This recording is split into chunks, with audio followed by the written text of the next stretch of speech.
Jacob, how you doing, man? I'm doing good. I gotta apologize. I'm wearing sunglasses because they're prescription, and my ones that are clear, I stepped on them, and so I can't see. So I'm having to wear sunglasses all the time. I hear you. I had to go to I went to the Walmart Vision Center. They're supposed to get me some new ones here in the next couple of days, so we'll be all right. Oh, that's fine. No problem. It gives you that tactical look. All right. I'm not very tactical. Which is funny because Rifles Only, right? How does it all start, man? Where does all this begin? Because everybody's heard of Rifles Only.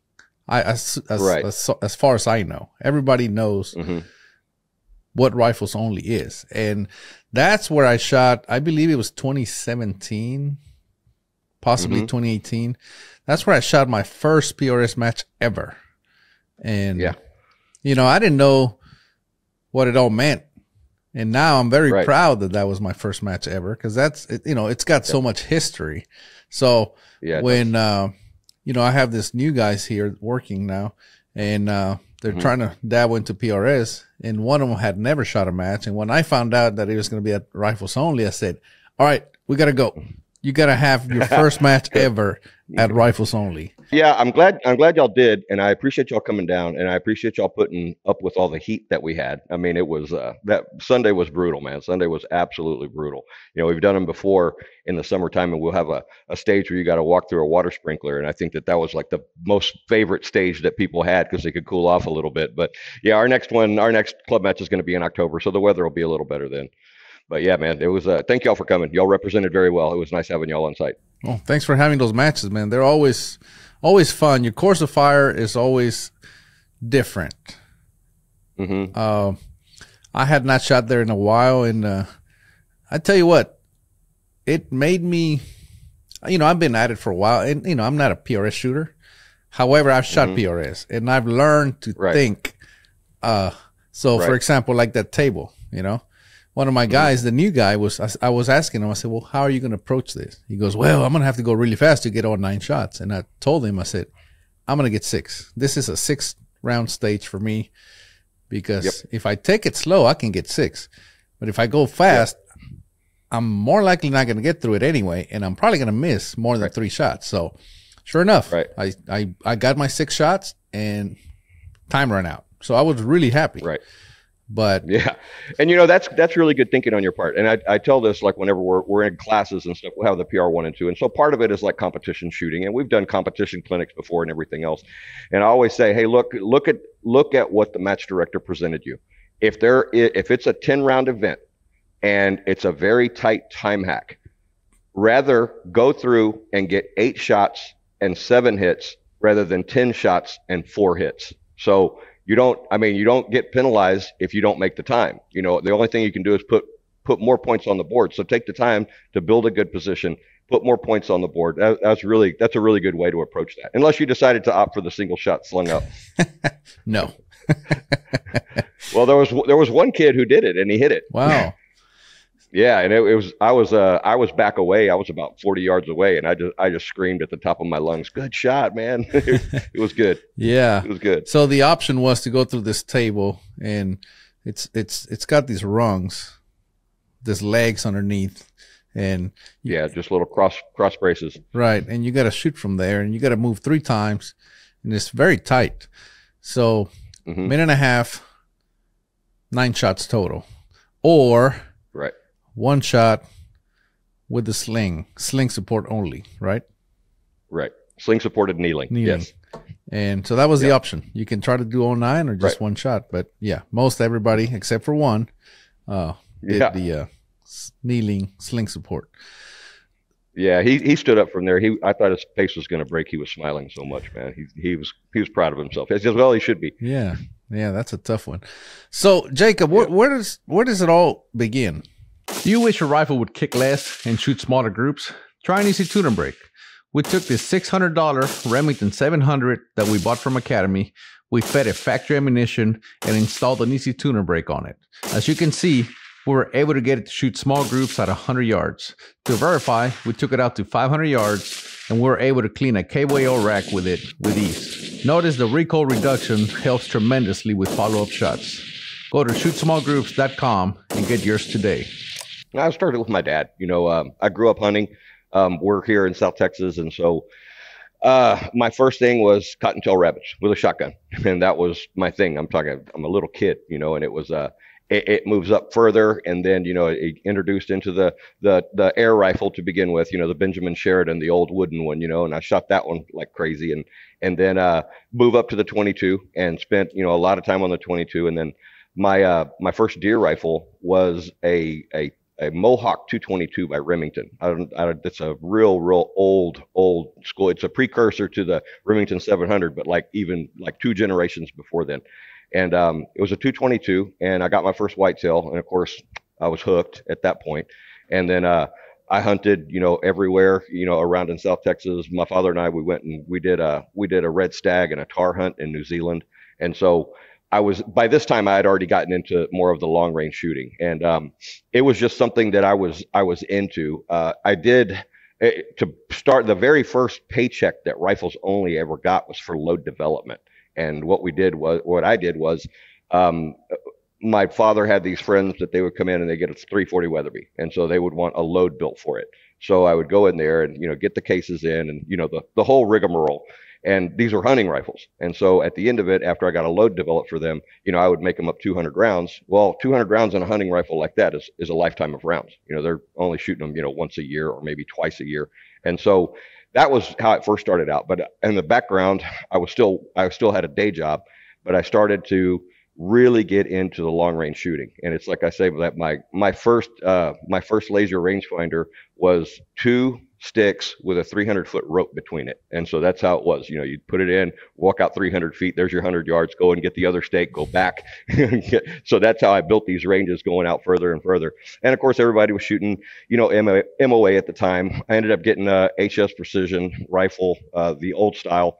And the old style, it was, MOA scopes, the whole bit. And then, as time progressed, I got asked if I would do some work down in the valley to teach a class, and I really liked it. I mean, I was doing some of the little bitty short competitions that were around Oklahoma, Central Texas, and stuff like that, and I was winning all the time, and so it got to the point to where people just asked me, hey, can you spend a little bit of time with me? And I just built on it and built on it and built on it slowly. Finally went full time.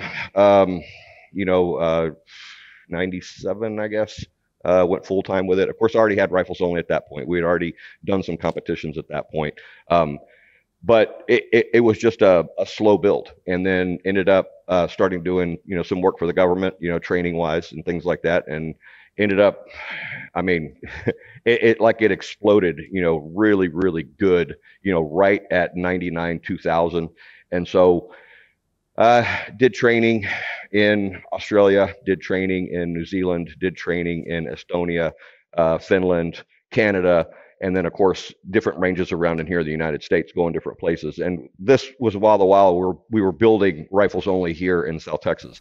And so we were doing those for a while, and then my wife's family, they're all from New York, and so we were going up there, and I knew that Gally was in Connecticut, and he had just started Sniper's Hide. And so I called him. I said, hey, man, let's meet up. And so we met up and we had a beer. First time for us to ever meet. And I told him, I said, Sniper's Hide needs a match. And he agreed. I said, yeah, we do. So we did the Sniper's Hide Cup. And then we were doing a Rifles Only match in one part of the year. And then the Sniper's Hide Cups, we were doing 2 national level matches a year. And at that point, Frank and I became good friends, and he started coming down and helping me with classes and everything else. And the rest is history on that. I mean, we're really good friends to this day. And so it just, over the years, I don't really know what happened to all the years, Eric. I mean, it's like me and Lisa, we put our nose down to the grindstone, and we look up, and 20 years has passed, and we've been doing it the whole time, and it's great. The Rifles Only has grown. We have a facility in Colorado. We have a franchise in New Hampshire. We're developing more ranges at the end of the summer, one in Nevada and another one in Western Colorado. So it's just, there's no end in sight. I mean, I love it, man. I haven't worked since I started this. That's awesome, man. I mean, obviously Yep. the reputation that you have precedes you, and the range is amazing. Again, it's historical, so you guys, this is before PRS even was thought about, correct? Yeah, PRS came along in 2012. and they've done really good things out there. And PRS as a group, had growing pains. They did. But that's to be expected. What company doesn't have growing pains? And then they've got it sorted out now. And it seems like everything's going okay with it. And then of course Tom Fuller got on with the AG Cup, which is related but different. So that's like an offshoot, which we needed. We needed that to happen. And so hats off to him for doing that and everything that he's done with Armageddon gear and everything else. He's just, and his service to his country. He's just a super guy. But I think we'll see more of that. And then the thing that is going on now, the other things that are growing, like the NRL Hunter and the other Hunter matches that are going on out there, and then what they're doing with the 22. Start out with NRL 22 and then 22X, and then we do 22 matches that are not affiliated, but it's like we're shooting 22s out at 350, 400 yards. It's just it's an exciting time to be in the shooting community. Yeah, absolutely. I mean, I just got myself a 22, and I even got myself an air rifle. And yeah, because those air rifles are pretty cool nowadays. But oh yeah, absolutely they are. They I was talking to I was talking to somebody about it, and we're discussing this about how the 22 is a great gateway for people to get into, the young kids, and because 22s are easy to shoot, right? And people are not as I disagree with you. Well, I disagree with you. I think the 22 is a beast, and the reason is because, man, if you're doing something wrong with your fundamentals, that 22 is going to let you know right away. And the reason is because you have bullets that are coming out at 1,000 feet per second. And then we go to our 6.5 Creedmoors or a 6 Creedmoor, that bullet has stayed in the barrel, 3 times as long. It's, you really got to stay with it, watch your follow through, watch your fundamentals. And so I noticed, I shot 22 a lot, and then we formalized our 22 Academy, our Rimfire Academy. And so I had to go out, and get the Voodoo. Right. So I go get the Voodoo, and I go and I shooting it 50 yards and just stacking bullets. And I say, you know what? Let me see how well this is going to work as a trainer. So intentionally what I was doing was, failure to follow through, failure to break at the bottom of the breathing cycle. And man, that 22 lets you know right away. I mean, if you're screwing something up, it'll let you know immediately. And so I presented that to several people out, they'll come in, to do a class here and say, hey, spend some time on the 22. And it was been across the board. What a fantastic trainer. You're right. I agree. They are easy to shoot, but they're also very difficult to shoot well. Well, then they're better in a sense. If you're going to start somebody off, at 22 is the perfect rifle because they're going to learn great fundamentals. I agree. And then when they move on to the center fire, it's just going to get easier. Yeah, exactly. Yeah, I say if you can own that 22, you're going to do pretty well with center fire, because center fire is easy after that. I mean, it's just in my mind. Yeah. Well, good. Let's talk about your range, your rules, because you have as far as I know, the only range that I know of that every time you move from one stage to the next, you have to pull the mag. Right. And I know you're big on safety, but can you tell us why that is? Sure. 2 reasons. One of them is going to be safety, obviously. But the other one is, at Rifles Only, we're not just precision rifle. We also do handgun. We do carbine and everything else. We do some stuff, work with different groups and getting them up to speed on that. And so if you go and you want to get really good at pistol, well, you're going to go take a class and you're going to learn your draw procedure. And you're also going to learn something called emergency reloads. So if you're in a match or if you're doing something with your pistol and your pistol runs out of ammo, or just go to YouTube, watch anybody, watch Robbie Latham, how fast he can reload his pistol. You know what I mean? He's already got another magazine coming up, before that magazine even drops. In other words, it's super fast. Carbines are the same way. We do the same thing. And so we don't do it with our precision rifles. We don't do it. I mean, we don't practice that emergency reload. And so a lot of times, when people come out here and, they say, okay, we got to remove the magazine. Well, I can watch and I can see that whenever they go to do that magazine load to put it back in there, they're fumbling with it because they don't have that neural pathway to where whenever they have the magazine in their hand, it's going to go immediately into the precision rifle. Whereas handgunners, they do. You know what I mean? The carbine guys, they do. I mean, they know that gun's empty. They're in a big hurry to get it reloaded. And we should practice this with our precision rifles as well. because of the fact that, one, it just leads to better weapons handling, and two, if we're not manipulating our weapons in the correct way, how effective actually can we be? Our job is at Rifles Only is not just training competition shooters. You know, we train a wide range of people that carry a rifle, you know, for a living. And so I think it's incumbent upon us to do that. So you make it across the board. This is what we're going to do. Everybody gets the benefit of that extra training, and it just works out better. Yeah, makes sense. I was one of those this weekend. I filmed it. I filmed as much as I could, and I I was watching me trying to load that rifle, and I'm literally looking under it like to be able to get it in there. And yeah, it's true. I'm not very good at it. Yeah, and but now you know what to practice. You know what I mean? So if you go up there and you got to do a magazine change because you're moving, you're not going to waste any time. You know, you're going to know exactly where it goes. You know, to go in. It's just building the neural pathways in your head. You know, to where you're going to do it the same way every time. No different than the fundamentals of marksmanship. You know, you just have to build those neural pathways to where you don't have to think about it. You have enough problems to solve downrange. Let's not create a problem here at our weapon system. Correct. You know, some of the other stages that you had is shooting off that rope in the helo. Yep. That's tough. It is tough. If you try to go too fast. Yep. It is tough. It's supposed to be tough. Yeah. And that's good. I think, you know, it's always been said that if you get consistent 80% at Rifles Only, you're going to do really good in the overall score. Yeah. Whereas, you should, and maybe even lower sometimes. But yeah, your stages are not meant to be cleaned, all of them. They're meant to, from what I can tell, to really make you think, make you use as much of your knowledge as possible. And and like I said, most of the time I got to look at these stages and go, okay, I'm not going to get through it all. How many can I get? And then just go for that. Right.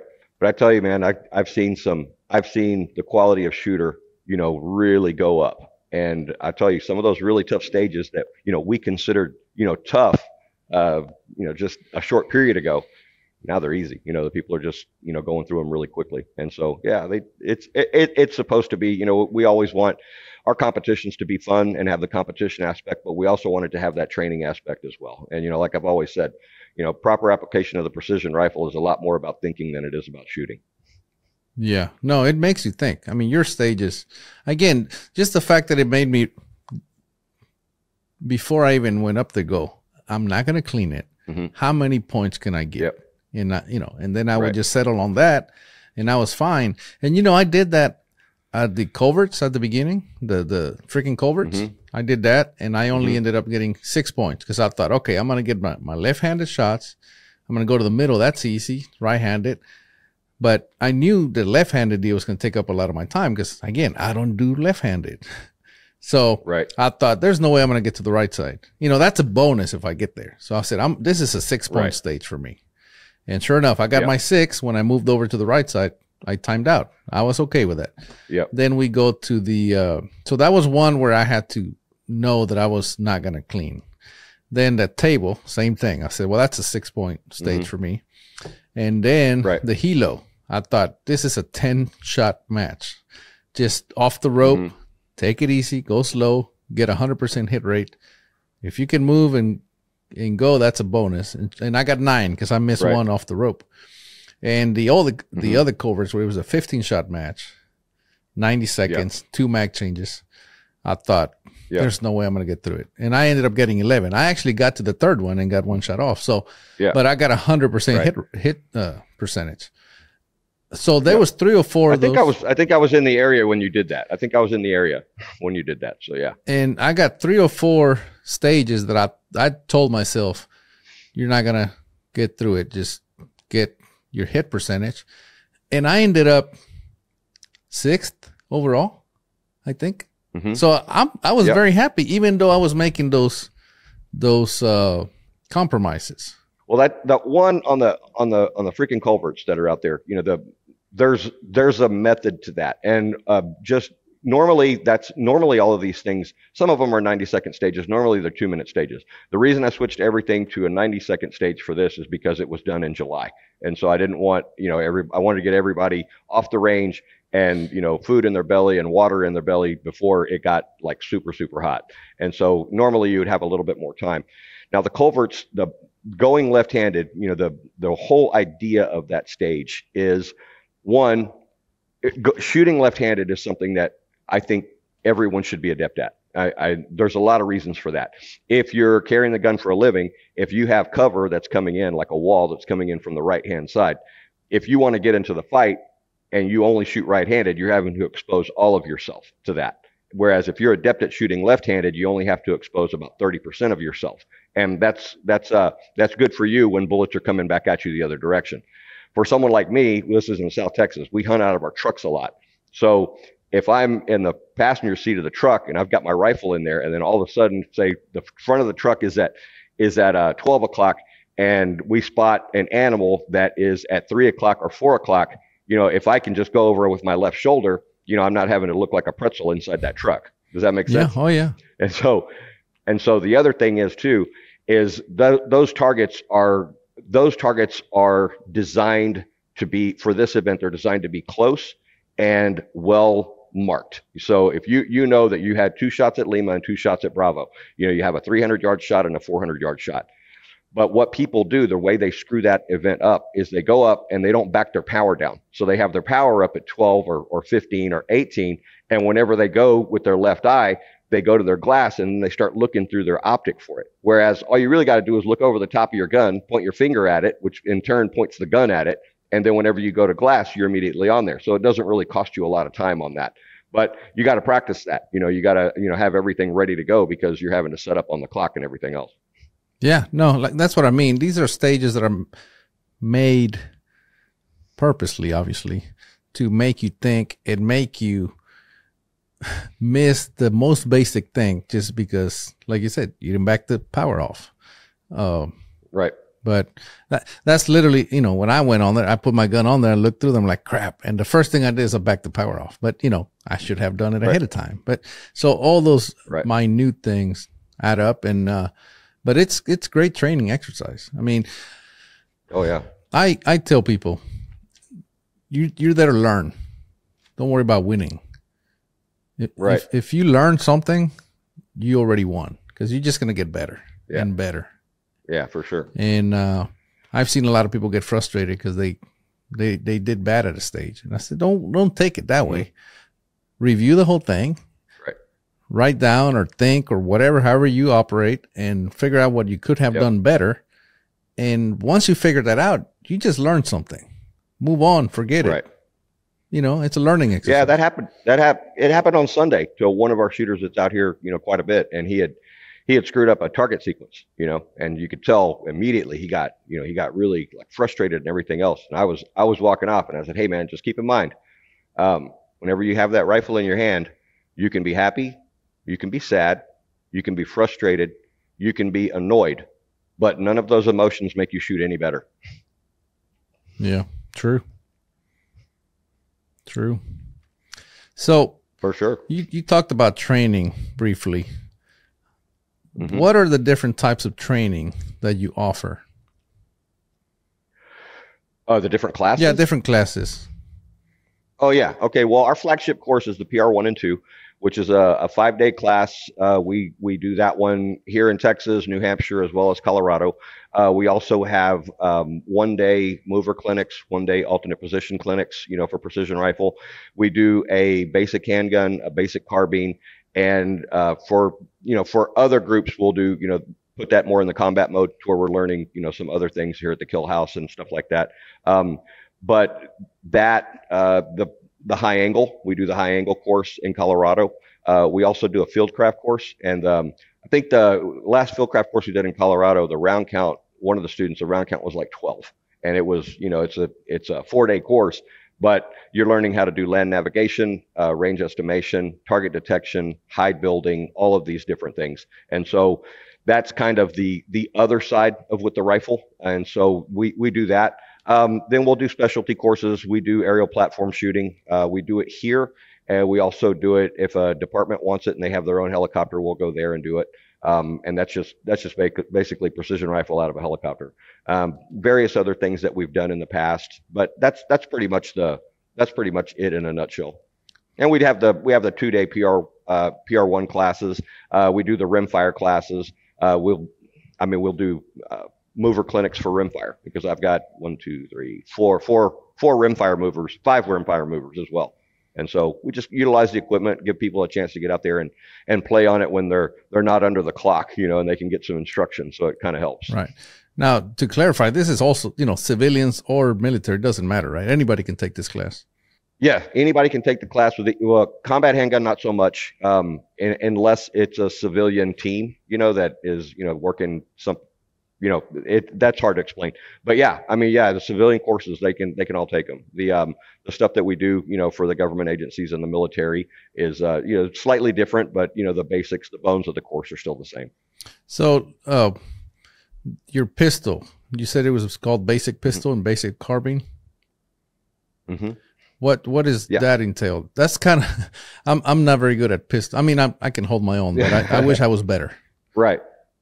Well, the thing about it is you have, you've got some basic skill sets that you need to learn with the handgun. And one is, like, if someone is going to, in Texas, we have license to carry, constitutional carry, as you know. And so if someone goes and they say, okay, I think I want to carry a pistol, but I really don't know too much about it. And this happens all the time.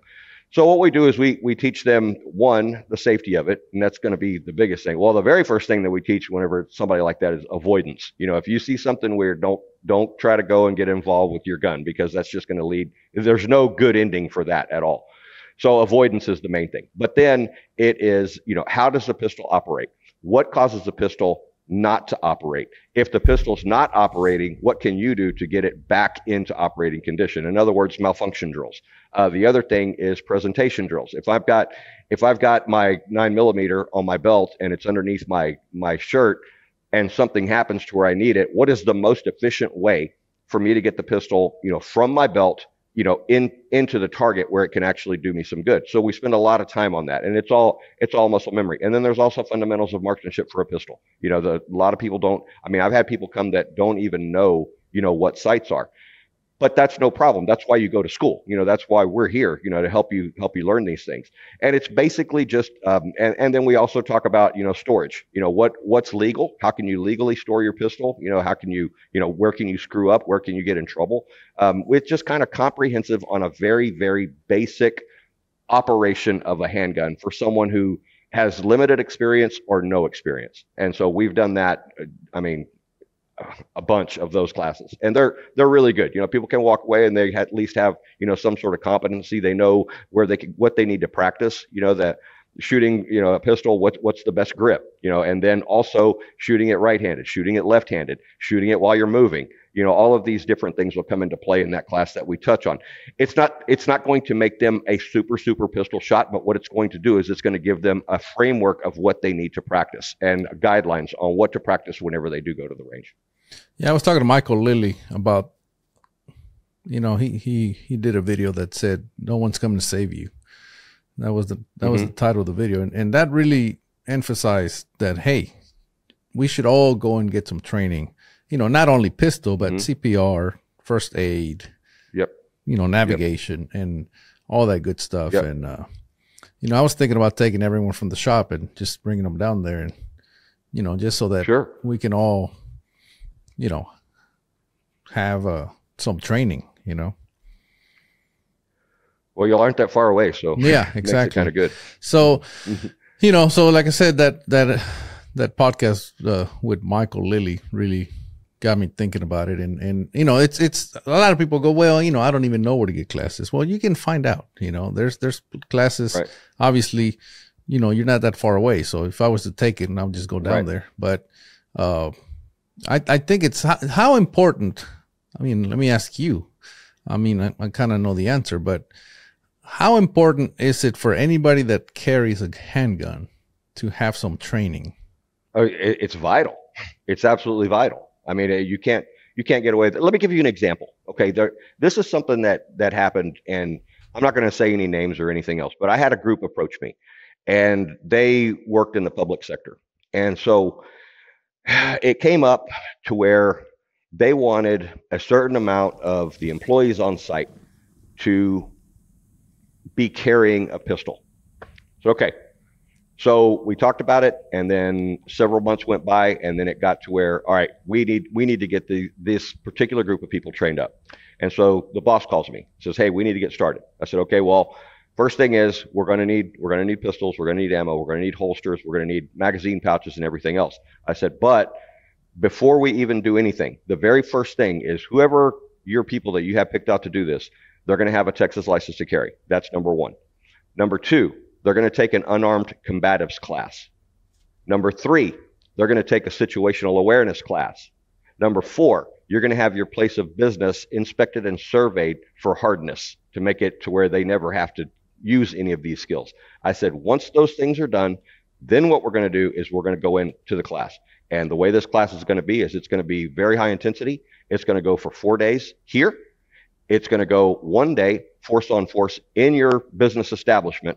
And then throughout the year, there's going to be 3 days that y'all come in just for 1 extra day of refresher training on these things. And so again, they did it. They did the first day, they did the combatives, they did the situational awareness, they did all that. It's like avoidance is the biggest thing. But once things start to go wrong, it's you can't just automatically, you see somebody having an argument, you can't pull out your pistol and go over there and shoot one of them, because you say, okay, well, the rule says in defense of another, yeah, but no one was getting hurt. They were just yelling at each other, which typically ends in you just yell at each other and we don't, it just moves away.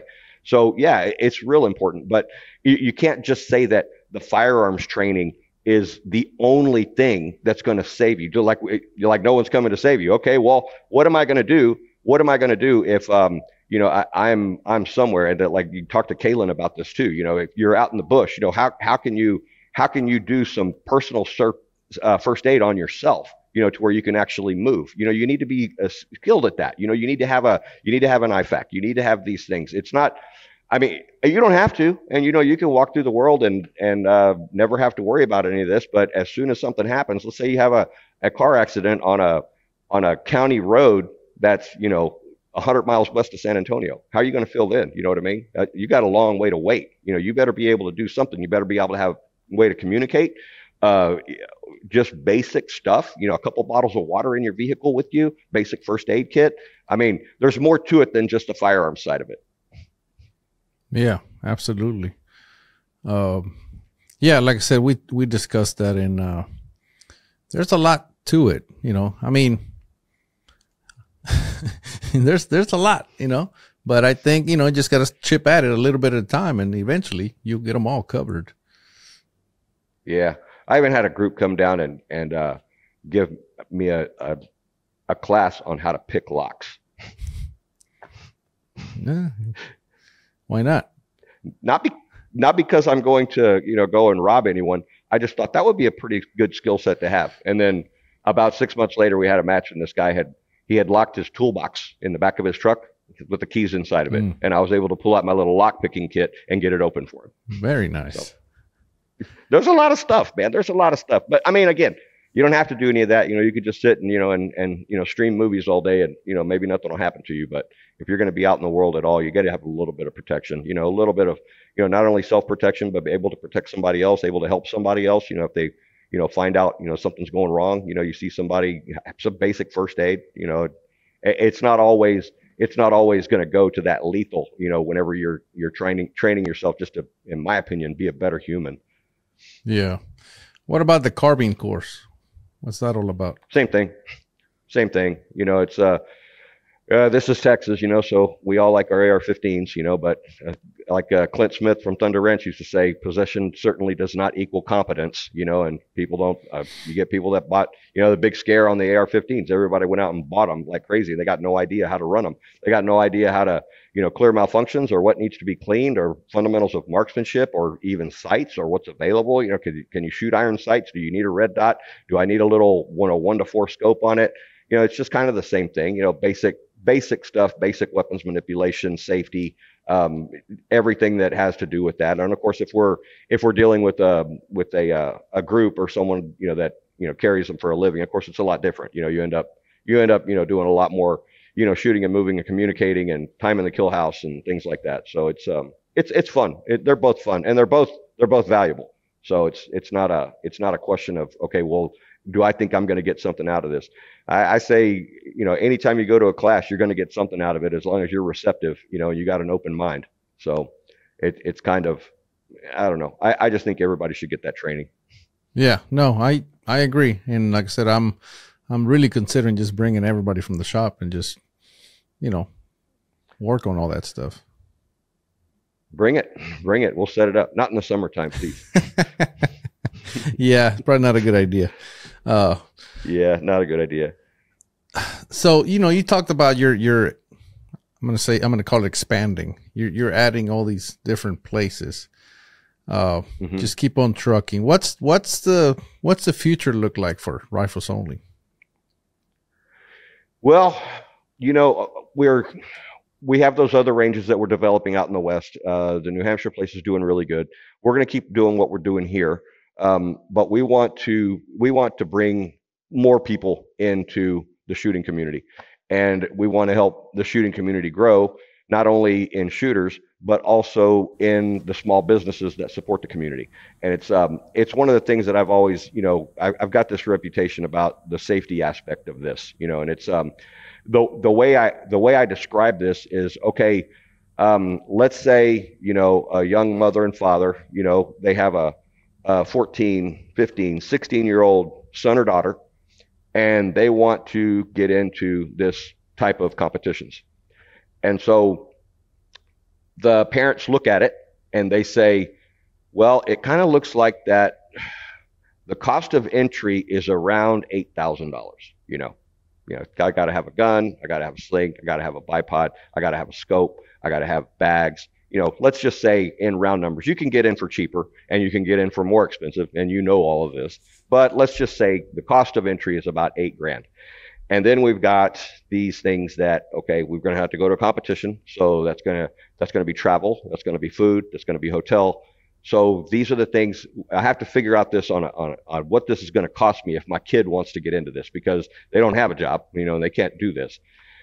We'll say, okay, well, why don't we go to a match and just watch? Let's just go and watch it first and see what you can do. And so they go there, and that place, it's, you've heard me say it at Rifles Only. If a newbie asks an older person who's here a question, that older person or a more experienced person at Rifles Only better answer it. And if they don't, I want to know about it. And you've heard me say that before. And the reason is because we're all ambassadors to the sport. All right. Then if we have, we're seeing where we don't have a culture of muzzle discipline, so they take their kid up there and they get flagged with the muzzle, with the rifle several times, empty, not empty, all guns are always loaded. All right. Well, that parent might think, hey, I got this only child, this involves guns, this sport involves guns, which can be lethal, if not used correctly, especially when used correctly as well. But you get my point. And they say, okay, well, you know what? I think I'm going to steer my kid towards something else, golf, go-kart racing, something else. So what happened then is one, we lost a shooter, okay, because the parents weren't going to allow it. They just didn't like the culture of that place that they went to. Two, all of these companies where that $8,000 was going to go to, they don't get that money. You know what I mean? So those small businesses don't get supported, because they didn't bring in another person into the community. And so that's why I'm saying have a culture of safety. You know what I mean? Have a culture of professionalism. And then whenever someone comes in, they'll see that. I mean, it's like, look at you and your guys when y'all came here on Sunday.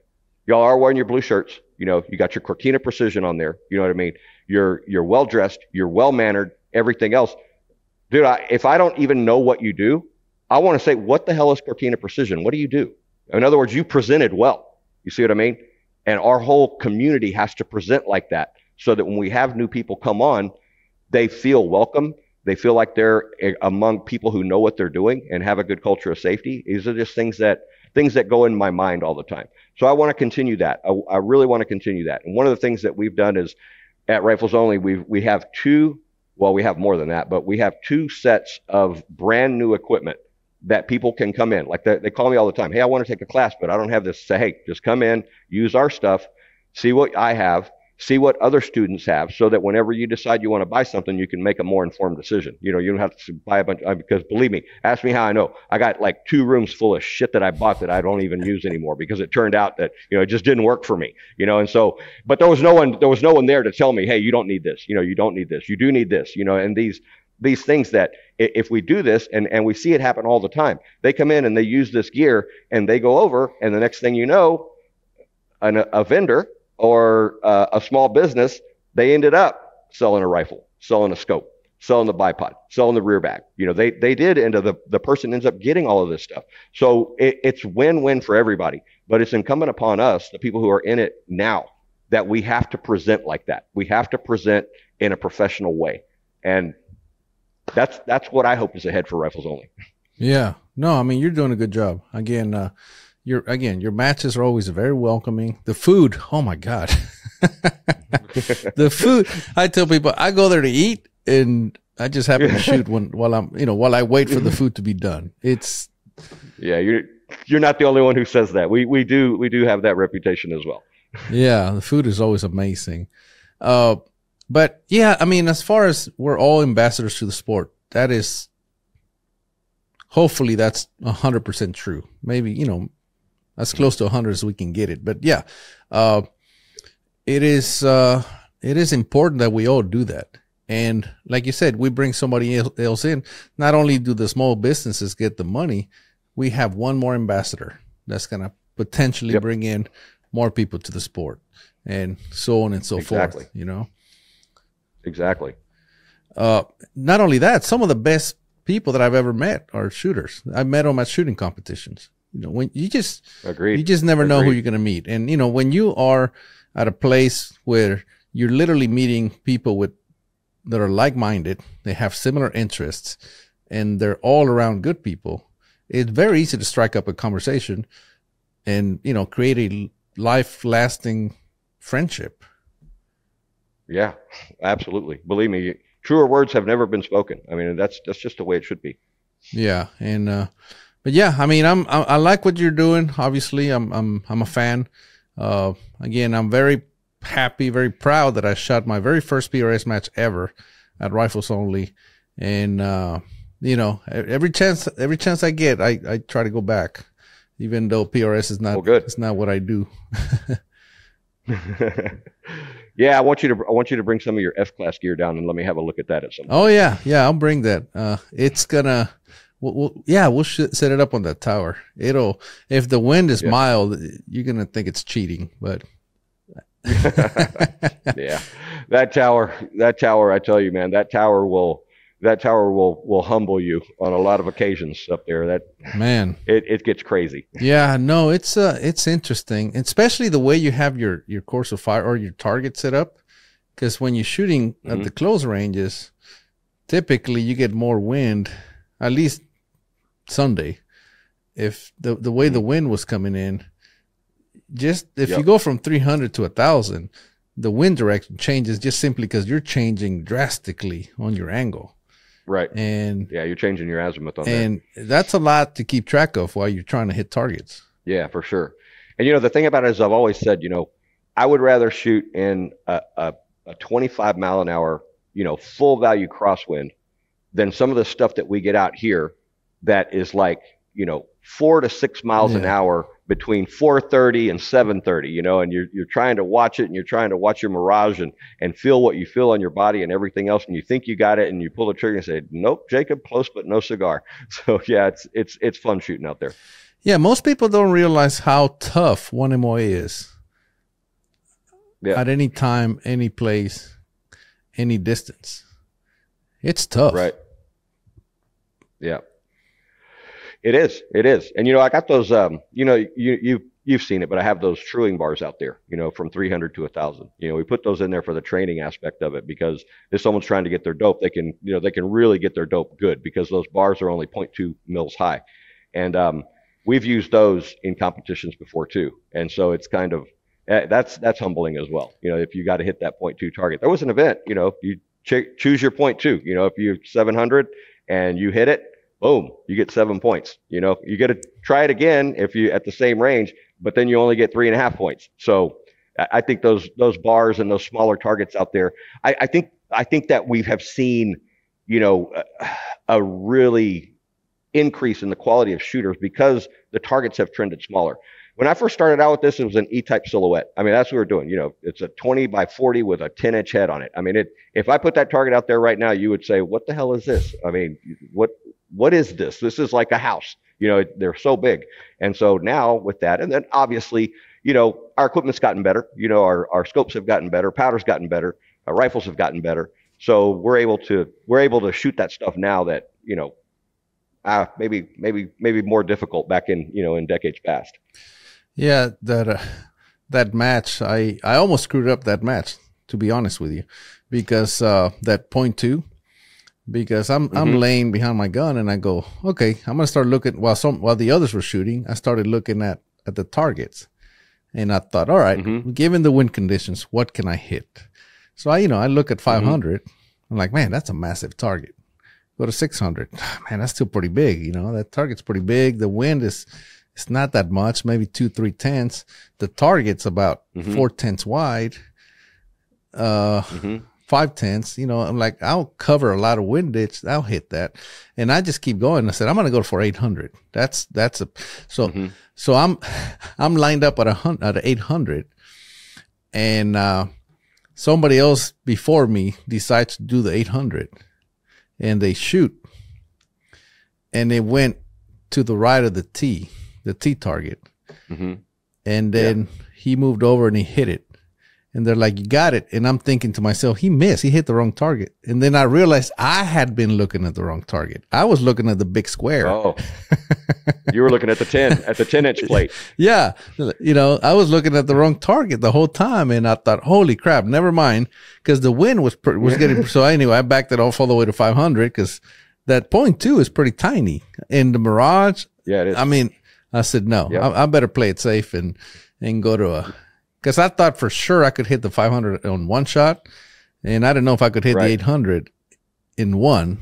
So I said, man, I'm looking at 4 versus 5. I'd rather just take my 5. And sure enough, 5, I got it. But you get it on the first shot? But you know, it's again, that's the decision making aspect of it, you know? Right. And it's a lot of our stages have that decision on them. You know, you got to make a choice. So we kind of like that. Yeah, no, it you know, this is literally a know your limit stage it's not an official know your limits, but it is, you know, because it is. It's you gotta think.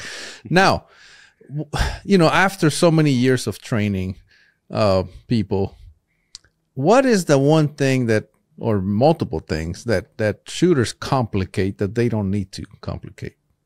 Overthinking it, you know, it's just overthinking it. And I see this a lot because I get students that come in and they're learning about the fundamentals of marksmanship, you know, and you know, we have them all, you know, natural point of aim, sight picture, breathing, trigger control, follow through, you know, and I always say that, you know, you have to, in order for you to have a perfect shot, you only have to do 5 things perfectly in the perfect order at the right time. And so then I'll explain that. All right. I'll tell the whole class that, and I'll say, look, man, I have a hard time walking down the street and chewing gum.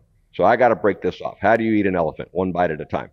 So our first one, natural point of aim. All right. There's methodologies. One, we have to define what natural point of aim is. Then we need to have methodologies to test that natural point of aim, to see if you have a good natural point of aim.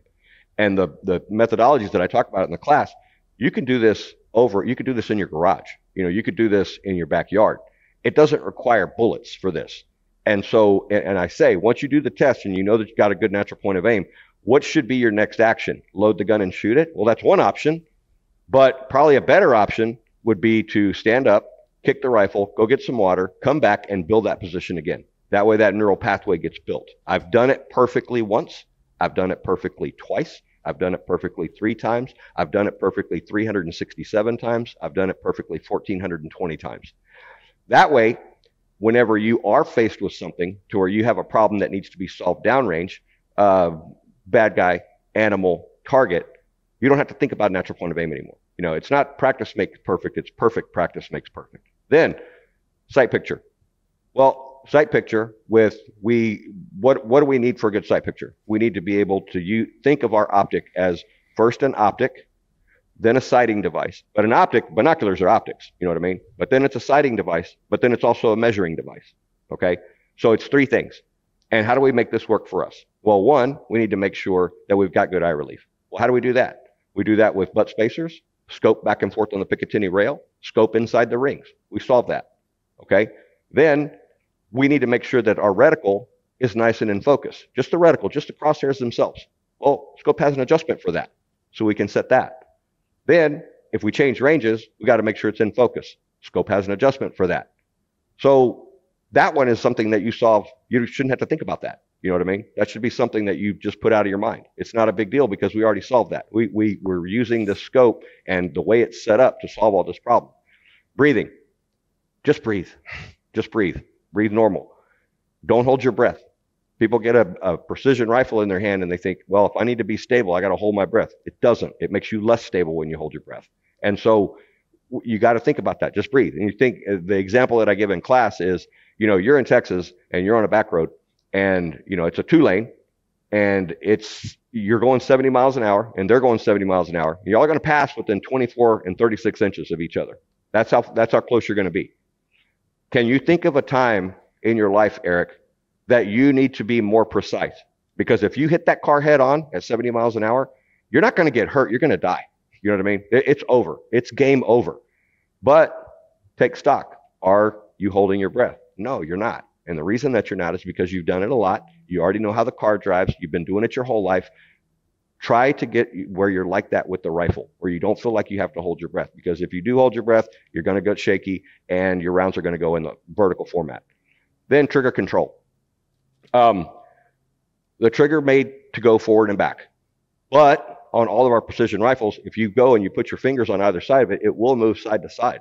And this is going to affect your shot. We have to have good trigger presses. So whenever I'm trying to not to toot my own horn, but I'm going to 90-degree trigger finger. That started at Rifles Only. You know what I mean? So in parts of your hand, you got the distal phalanx here, which is your fingertip. You got the first distal joint, which is the end joint. Then you got the proximal joint right here. So whenever you pull the trigger, the action comes from the proximal joint. So you get your hand like this, then you wrap your other fingers around wherever they go. And if you're coming back on the trigger straight, in other words, what you're doing is you're preventing piss poor trigger control by simply where you're putting your hand on the gun to where you can get a 90-degree trigger finger. Does that make sense to you? Yes. Okay. And then to beat that, we've got follow through. Basically, hold the trigger to the rear until your recoil pulse is over or you see the result of your shot down range. It's really that simple. So checking natural point of aim and building it, okay, we could do that without, I could be completely out of bullets waiting for UPS to show up with more bullets. Sight picture, I can adjust my rifle up for that before I even go to the range. Breathing, I'm just going to keep on breathing unless I go swimming underwater. Then I'm going to hold my breath. And then trigger control, what I'm going to do is I'm going to position my hand and I'm going to use the way my hand's made to get a 90-degree trigger press to where it comes straight to the rear. And then once I pull the trigger, I'm just going to become a piece of dead meat until I see where my bullet went. And so, again, we go back to the scope. It's three things. It's an optic, it's a sighting device, and it's a measuring tool. So those lines that are in there, horizontal, vertically, 10th mil or 0.2 mils, 0.4, 0.6, 0.8, and 1. So if I make that shot and I screw up the wind, all I got to do is look at that ruler that's right there in front of my eyeballs and just make the correction based off what I see on that. I need to get to where the problem of me seeing my shot down range, and if I hit my target or if I need to correct my aim, I need that to be the only thing that's part of my shot. The fundamentals, they have to be innate. They have to be something that you just don't think about. And it's like the another example I give in class. How many times have you been getting ready to go to work in the morning? Okay, you're going through your morning routine, and the next thing you know, you're at work, and you have no recollection of how you got there. And you drove to work. It happens to all of us because we know that we followed all the speed limits. We stopped at the stop signs. We didn't have an accident, but our mind was thinking about other problems that we had to solve. And driving to work was innate. We knew how to do that. We knew the route. We know how to obey traffic laws. We know how to drive the car. We know where the controls are. And we just didn't give it any conscious thought. that's where you have to be with your precision rifle, because we got enough problems to solve downrange. Yeah, absolutely. No, that's very good. What about equipment? There's a lot of people that I've talked to that don't go to matches because they don't have the right equipment. I tell them, do you have a rifle? Yes. You have the right equipment. Go. One of my guys Sunday, he had a hunting, literally double second focal plane MOA scope. I said, that's good enough. Can you see the target? That's all you need. Let's go.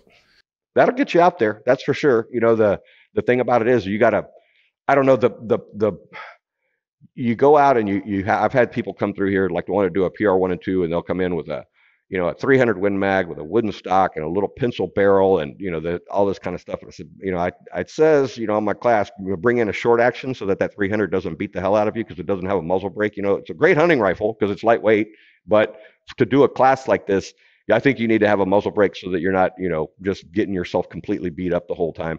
But yeah, to go out and just like to come and do one of these, like a club match, to get out and get started, then decide if you like it. And then if you like it, then you go and upgrade your equipment if you want to. But yeah, I mean, I got people coming through with, I'm seeing them less and less in the rimfire, but it started out, there was a lot of 1022s, and I'm seeing those less and less, but they still come through and, they still do fine with a 1022. I mean, I love my 1022. I'll never get rid of it. So you can shoot with anything as long as you're shooting. What about MIL versus MOA? What's your thought on that? I speak both languages fluently, so I don't really care. Whenever I started out, everything was MOA, and then the scopes that we had typically had an MOA adjust with a MIL reticle, and so there was some conversions you had to make. And so then MIL came onto the market, and it makes it a lot easier because it's based off 10. Everybody thinks it's metric. It's not. It's just matches metric perfectly.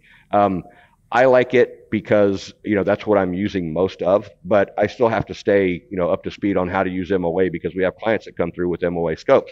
And, the people say, oh, well, MOA is, or MIL is better than MOA. Well, there's a stack of dead things that got shot with MOA scopes that would beg to differ. You know what I mean? MOA works just fine.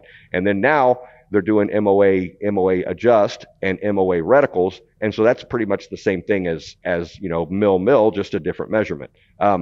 I like it because it seems like that, those higher numbers, when you're shooting at 1,000 with a 308, you're up to that 39 to 41 mils or something like that. And then MOA. Whenever you're shooting the same gun, in MOA. And then in mils, it's like, 10, 11, something like that. Right. So I like the lower numbers because I have to think less. Yeah. My guys, we're shooting, and I had a MIL scope and they had MOA, which again, it's fine. I told them. But one day they were asking me, what's the difference? And I said, it doesn't really matter. I said, but man, if you got to do a troop line stage, and we had to do the For a Good Time stage on Sunday, where you had to shoot 6 or 7 different distances, and they kept dialing. I said for 1,000, my hold is 7.9 mils. I said, my turret has 15 per revolution. I said, so I was only using half my turret. I said, well, you guys were going 1.5, almost 2 revs and back and forth. And, you lose a little bit of time, and there's just a lot of movement. But other than that, I mean, it is faster to use mils, but either one works. It is. Either one works. But the thing about it is like whenever we were still dealing with those hybrid scopes, they had the MIL dot reticle and then adjust in MOA.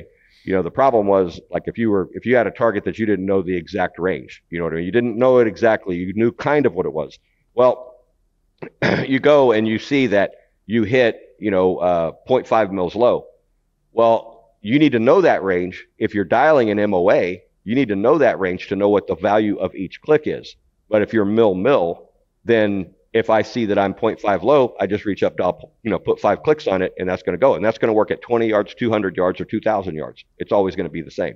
So now that they're doing the MOA scopes, you can still do the same thing with the MOA scope. But again, there was a transition period in there to where there were a lot of MOA scopes with MIL reticles, and that was some mental gymnastics you had to do on that.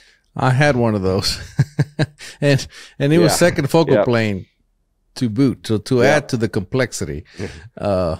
It was, it was fun. That's literally how I learned, and it was frustrating, but Yeah. I'm glad they finally standardized on the mil or MOA because that makes things a lot easier. It does make things a lot easier. And you get a little, you're talking about a click on there is like a quarter minute, and then a click on the mil is like 0.36. But I mean, that's well within anything that we need to work with. Yeah, especially for practical PRS shooting, or even hunting. Yeah, for sure. Yeah. If you're missing by 0.16 MOA, you're doing pretty good. yeah, I would say so. I would say so. Yeah, for sure. I'd say so. Well, man, Jacob, this has been amazing. Thank you for being here. Man, thank you for having me, and thanks for coming out to the matches that you've been out here. And let's get that trip planned for your team and get down here and do some training. Trust me, I've been thinking about it, and I think we're gonna do it just because it's I think it's very important that like I said, I'm very, as you know, I'm into shooting sports often, but I do F class, and I do the reason I do PRS because I wanted to get a little bit more diversified in my skills. Right. But yeah, there's a lot more that I could learn, and definitely especially the self-defense stuff. Bring the entire team and have them get pretty proficient at it. That'd be a good thing. Yeah, for sure. And like I said, fortunately, y'all guys are close, so makes it nice. Yes, sir. All right, Jacob. Thank you. Thank you, sir. I enjoyed it. Thank you for having me on. Take care. Bye-bye. You too. Bye-bye.